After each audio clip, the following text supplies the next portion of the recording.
No. No. Where the cult aspect comes in, Freemasonry practices real toleration. We accept men of all faiths. Freemasonry accepted Jewish members, for example, in the 1700s, long before Jewish men could join many organizations.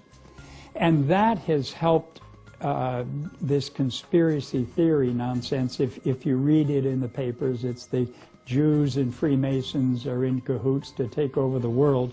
Then you throw in whatever other organization you don't like, the Federal Reserve System or the Bilderbergers or you name it, and throw it in there, and it's this horrid conspiracy that Freemasons are involved in to take over the world.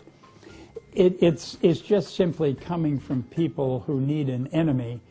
And Freemasons have had a history of not responding to a lot of these attacks. And in today's world, you just can't do that. So we respond now.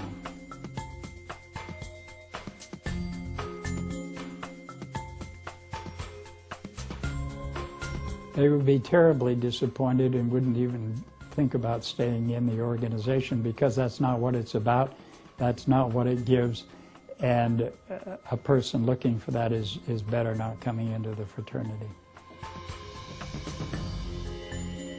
We do have famous Masons. You can go into the arts, you can go into the theater, you can go into religious leaders, you can go into political leaders, you can go into some of the great names in the auto industry or in any industry that you can think of. There are many labor leaders. Samuel Gompers is a classic example of a labor leader who was a Freemason. I can go through a long list of famous names with you, but of the millions of men who've been Masons, most haven't been famous. And that's a source of great pride to us too. We're very proud of the Masons that have made names for themselves, but we're also very proud of the everyday Mason that's out making his community a better place to live in.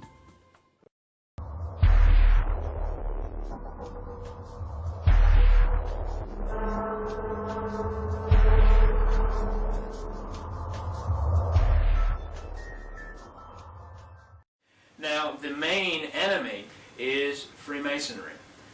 Freemasonry claims it tries to make good men better men, and it accepts only men of high moral character, and it's a charitable, benevolent, educational, religious society. They seek to improve the community.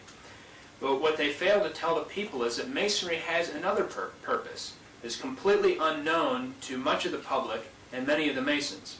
Manly P. Hall, a 33rd degree Mason, said, quote, "Freemasonry is a fraternity within a fraternity, an outer organization concealing an inner brotherhood of the elect." So you have the invisible societies, a secret fraternity. So there are those who know a secret and those who don't know the secret. In more than one way, deception is practiced on the initiates of the blue degrees. The blue degrees, as we're going to mention, are the first 3 degrees of Masonry.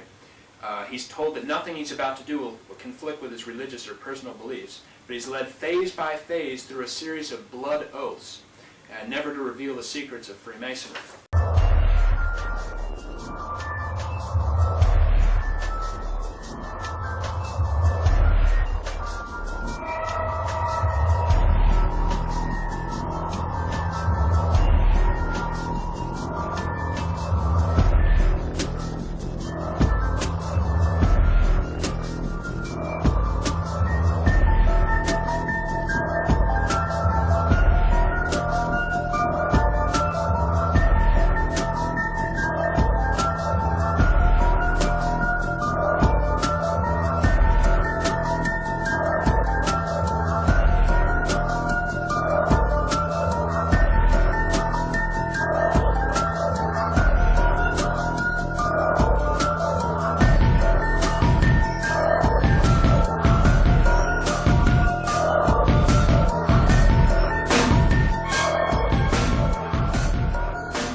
then you're gonna do a lot to get there. Like sign your name in blood in a contract with the devil. Like you're gonna end up on a one-way street and it's going nowhere. Like that's just the truth. I've seen so many people like forsake their moral code and their value systems just for a little bit of fame, and it's not worth it at the end of the day. It's really not worth it. Well, it goes back to the destiny thing. I made a bargain with it, you know, a long time ago, and I'm holding up my hand. What was your bargain? To get where I am now. Should I ask who you made the bargain with? with the chief commander. On this earth? And this earth, and then in a world we can't see. As hard as you work for your money, there's at least 2 or 3 people out there working just as hard to get it from you. I was there when Dre told me he would sell his soul to the devil for $1 million.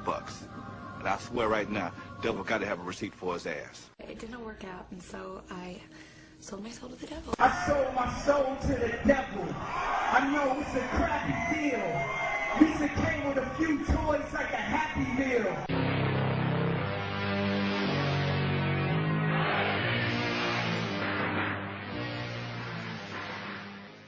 Like sign your name in blood in a contract with the devil. I sold my soul to the devil.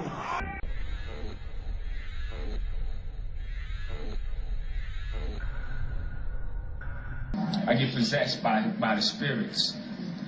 I ask him to leave, but he can't. He's here for a reason. People have brought him out. People conjured him up. Now he won't leave.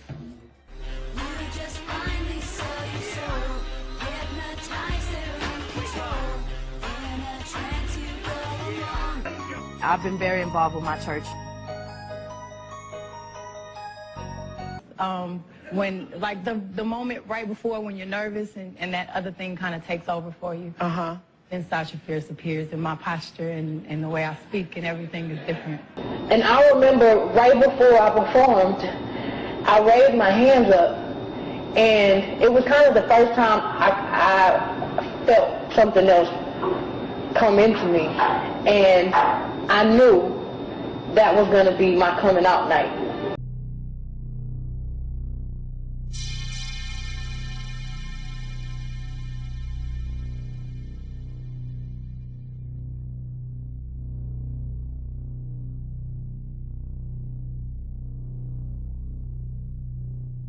And I was like, when I just thought about it, I was like, that's so selfish, because it's like, what is the mind frame of somebody that's about to go to jail for months and that has never...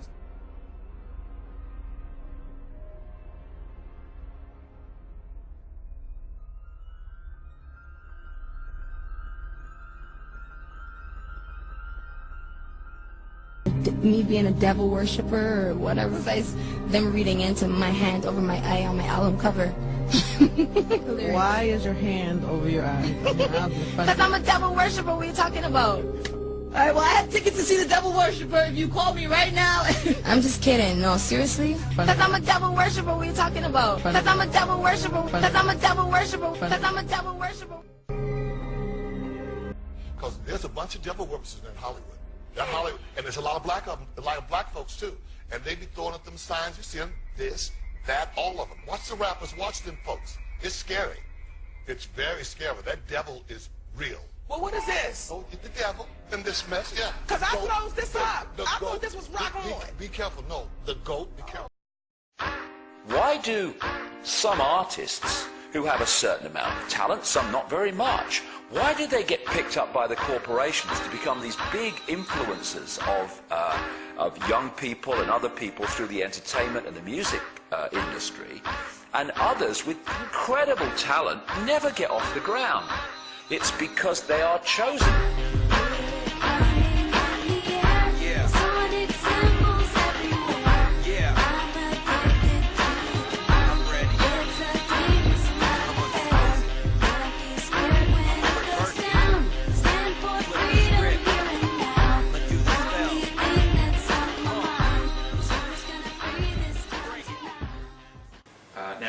Pike, who's probably the most famous Freemason of all time, he was a Mason who simultaneously occupied 3 different positions. He was the head of Washington, D.C. Masonry. He was the head of American Masonry. And he was the head of World Masonry. Albert Pike wrote the book Morals and Dogma. It was published in 1871 and is used in all Scottish Rite initiations to explain the crass philosophy. It's been called the most important book of Freemasonry. It's been called the Bible of Freemasonry, and it's given to every fourth degree Mason, this book. And it's also recommended in every issue of the Scottish Rite Journal each month. It recommends to get and read Morals and Dogma. Albert Pike says in Morals and Dogma, quote, "The Mason is familiar with the doctrine that the Supreme Being is a center of light." And what is this light that the Masons are talking about? The answer can be found on page 321 of Morals and Dogma by Albert Pike. Quote, "Lucifer, the light bearer, Lucifer, the son of the morning, is it he who bears the light? Doubt it not," end quote. And on page 324 he repeats the thought. He says, quote, "A devil, the fallen Lucifer, or light bearer." He identifies Lucifer as being the devil. And of course, St. Paul says in 2 Corinthians 11:14, the devil will transform himself as an angel of light. So the New Agers believe the same thing as the Masons. David Spangler, a leading New Ager, wrote, quote, "The light comes from Lucifer. He is the light bearer," end quote. And many people say, many Masons even say, Freemasonry is not a religion. It's not a religion. It is a religion. Albert Pike said on page 213 of Morals and Dogma, quote, "Every Masonic lodge is a temple of religion, and its teachings are instruction in religion," end quote. Some more information from Albert Pike. On July the 14th, 1889, Albert Pike issued formal written instructions to the 23 Supreme Councils of the world. He said, quote, "To you, Sovereign Grand Inspectors General, we say this, that you may repeat it to the brethren of the 32nd, 31st, and 30th degree. The Masonic religion should be, by all of us initiates of the high degrees, maintained in the purity of the Luciferian doctrine. Yes, Lucifer is God, and the true and pure religion is the belief in Lucifer," end quote.